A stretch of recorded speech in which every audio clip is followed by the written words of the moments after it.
So hello everyone. Figured I'd better do a video today because you won't get one tomorrow and you probably almost certainly won't get one Saturday either. So Tegan and I are going to go and watch The Cursed Child tomorrow in London. So Helen, Seren and Sarah are sharing my usual work as all the dogs. You've lost your dog. Oh, crap. Oh. How'd you manage that, Jude? Oh. Oh. So yeah, it's raining because you usually won't see me film indoors unless there's puppies and or it's raining. So I've given some of the dogs a chew. I say some, they've all had a chew. Some are still chewing them, some are finished. I think somebody hid theirs because she's not that fond of a chew, and she's like looking at me like, come on, give me something. And you give it to her and then she goes and hides it because she doesn't really want it. She doesn't really like it. But everyone else is having it. So she figures she better had. So, you know, we're getting a lot of new people to the channel. And as our regular viewers know, we upload a lot. So some of the videos I've done previously on how to find a good breeder, how to know if whatever breeder dog is right for you, finding a good stud dog, all those videos have got pushed way down. And I probably ought to do a playlist of those type of videos, which maybe is something I'm going to look into doing, but right now I don't have time to sort through all the videos. So we'll start with, what should we start with? Finding a good breeder. So you need to do your research on your breed first of all. So research and know that they're right for you. Research health conditions, because you've got to live with health conditions. Research typical temperament or typical breed temperament, because again, you live with their temperament every day. Now, you might read that some dogs are like one-to-one dogs, a little bit aloof, a little bit independent. And if you've got a family of 5, 6, you don't want an aloof, independent dog that's going to bond to one person. You'll have other dogs that are happy, outgoing, you know. So we're going to assume you've done all of that research first. So then you look into breed relevant health tests. So then I'd personally make sure that your potential puppy is going to be Kennel Club registered.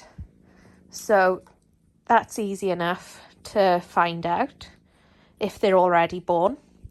If they're not already born, I'd be asking what your puppy's mother's is called and her Kennel Club name. So then you can go on the Kennel Club and you can type in her name and you can look up her lines. You can look up if she's had any recognised health tests. So for example, if you look at Judith's, you'll see her hip and elbow score on her Kennel Club paperwork. Her hearing test isn't signed off on there, but if you contact me and you would like to see Judith's hearing test because you're interested in a puppy from her, she's not pregnant, this is all hypothetical, but I will take a picture of it and I'll send it to you. So there's no doubt then that my puppy is hearing tested. So or my dog is hearing tested, I should say. So you should be doing all of that. I'm using Dalmatians as an example because I know about them.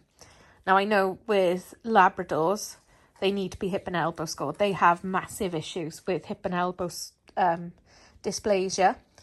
So make sure they are hip and elbow scored, and if they're not, don't buy one, quite frankly. Now, Dalmatians don't have such a big issue with hip and elbow dysplasia, so I'd still be prepared and still be willing personally to buy from one that has no parents or one parent that hasn't been, tested. So anyway, you want to look for that. That is important. I'd be looking at pictures of the dogs that this breeder owns, and if they just own one, that's fine. I still want to see pictures, and I want to know, oh my gosh, Pumps, talk about it up close.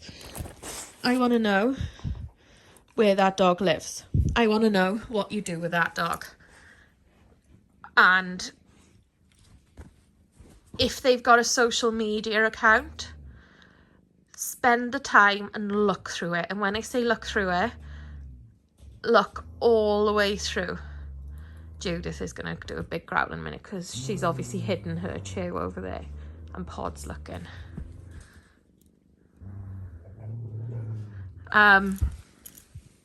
So anyway, look through, because I know of a breeder that keeps their dogs out in the stables, but they let them into the house a little bit during the daytime.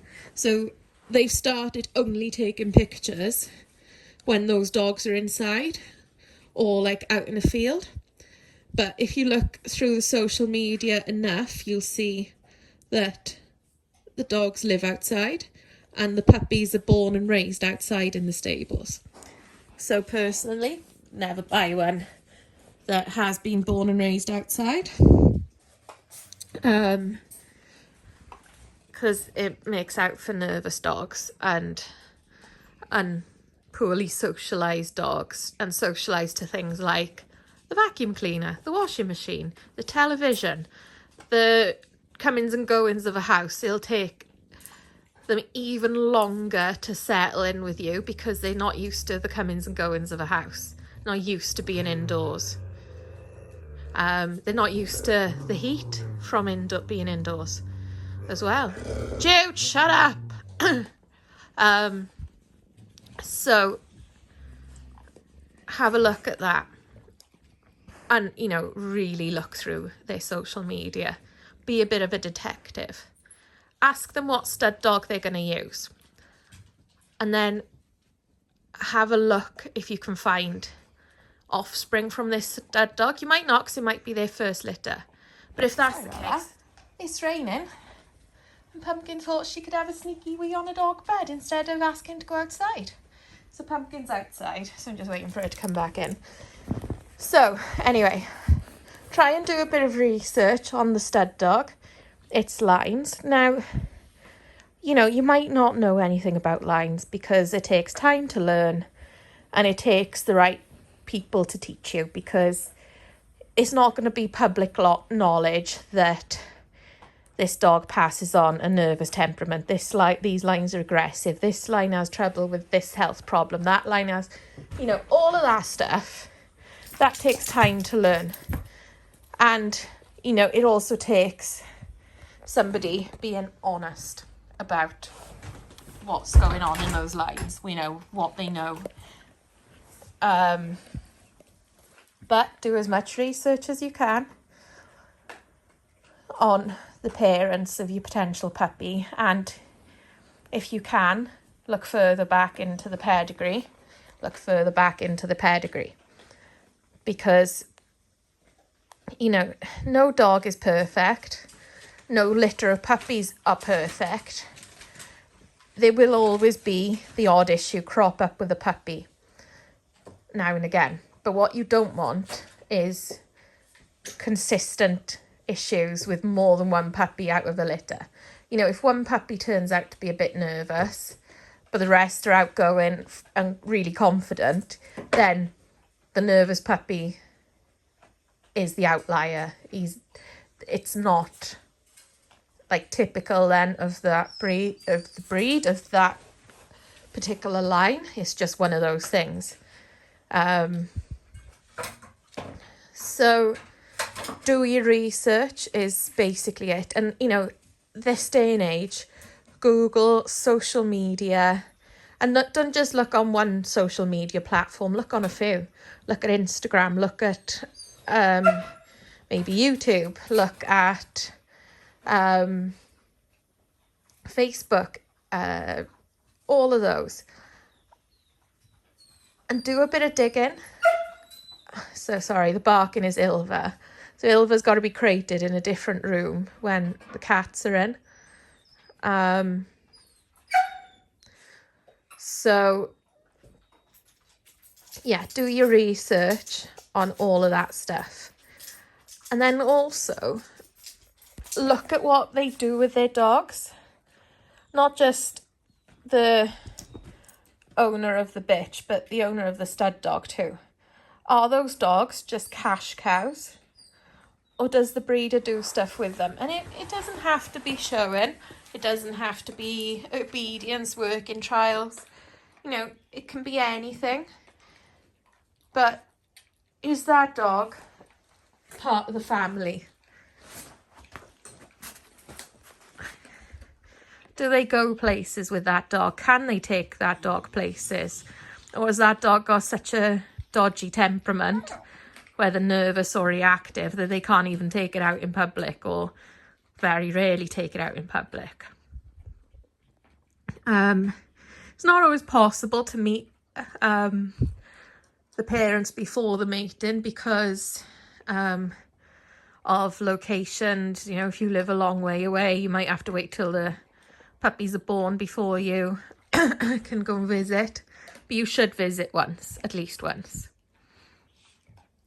So that's something to look for. And if they avoid the issue of you coming to visit, then is there something going on? Now, you know, you could message me to come and visit this lot, but it might not be for a while. You know, for example, this weekend, I'm going to London tomorrow, staying overnight, and then I'm back. You know, I might be at a show, I might be here, there, the other. You know, breeders do have a life too. But it shouldn't be a straight, flat no.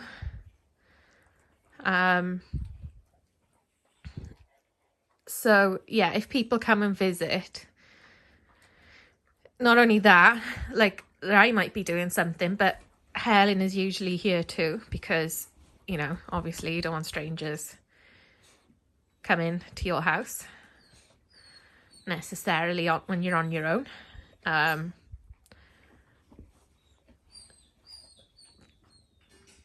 But yeah, you should be able to come and visit. And the breeder should be able to talk your ear off about their dogs, their lines. Ilva, shut up!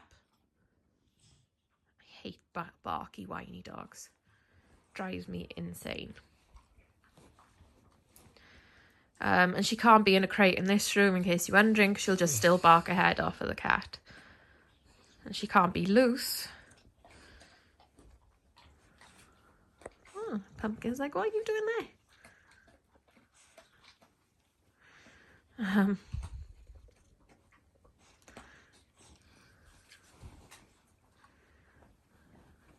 But yeah, they should be able to say both good and bad points about their breed. And yeah, you should feel like you can have a relationship with this breeder, that if you needed to, you could ring them and ask for advice. You could message them and ask for advice. And if you really had to, you could return the puppy should you need to. So, yeah, that's sweet, isn't it? What are you doing, naughty? What are you doing, naughty?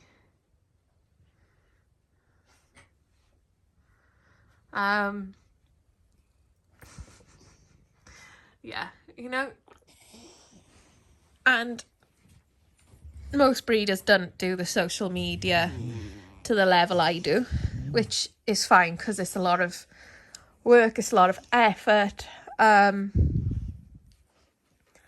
But if you want pictures, if you want information, they should be forthcoming with it, is what I'm saying. And you should feel like they're being honest. Like, there are some people you just get that feeling from. One, they're not being honest, but two, you can just feel like the deception going on. And if things sound weird, or it's a weird way of doing things, walk away.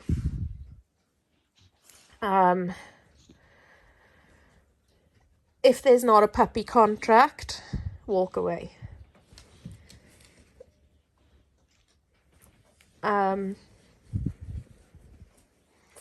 Yeah, so just do your research first. That's all I can really truly say. And look for people who do things with their dogs, because it proves a certain level of health and temperament that they can do things like lie down and annoy them while they're sleeping. You know, going to Dali rallies, going to shows, going to whatever your breed specialty is.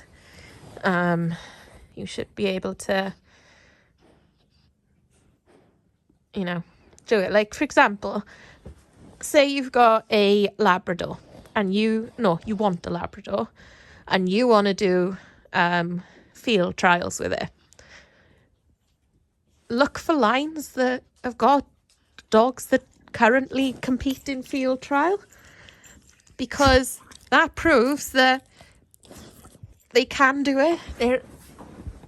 Their temperament allows for it, their health allows for it, their trainability allows for it.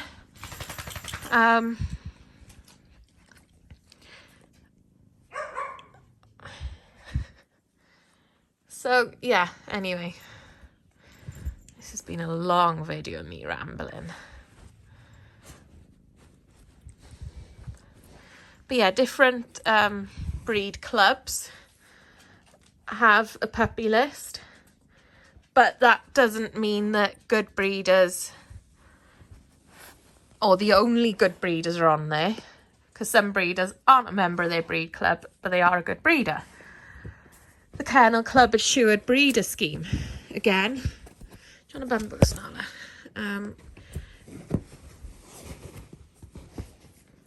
Not every good breeder is a member of the Assured Breeder Scheme. So, and there are breeders on the Assured Breeder Scheme that I'd never buy a puppy from. What have you done to your nose? I've got a little rub on it. I've got a little rub on your nose. Oh.